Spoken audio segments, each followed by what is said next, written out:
अस्सलाम वालेकुम, मैं सूफिया मलिक और आप देख रहे हैं PKN न्यूज़। सबसे पहले वज़ीर आला पंजाब मोहसिन नकवी की मंडी बहावलदीन के इलाके सैयदपुर के नवाहिगो सुगरपुर आमद चीफ सेक्रेटरी जाहिद अख्तर जमान और inspector general police doctor Usman Anwar भी हमरा थे। मजीद तफसीलात ब्यूरो चीफ मंडी बहावलदीन यासर अली की इस रिपोर्ट में। वज़ीर आला मोहसिन नकवी, चीफ सेक्रेटरी और इंस्पेक्टर जनरल पुलिस ने शहीद पुलिस ऑफिसर अशरफ मार्द की कब्र पर फूल चढ़ाए।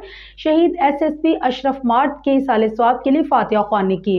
पुलिस के चाको चपान दस्ते ने शहीद पुलिस ऑफिसर अशरफ मार्द को सलामी पेश की। वज़ीर आला मोहसिन नकवी ने शहीद पुलिस ऑफिसर की अजीम कुर्बानी को खराज अकीदत पेश किया।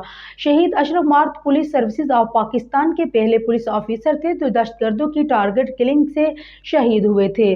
पुलिस ऑफिसर अशरफ मार्द ने शहादत का बुलंद रुतबा पाया। शहीद अशरफ मार्द हमारे दिलों में जिंदा हैं और हमेशा जिंदा रहेंगे। शहीद अशरफ मार्द की लाजवाल कुर्बानी को कभी भी फरामोश नहीं किया जाएगा।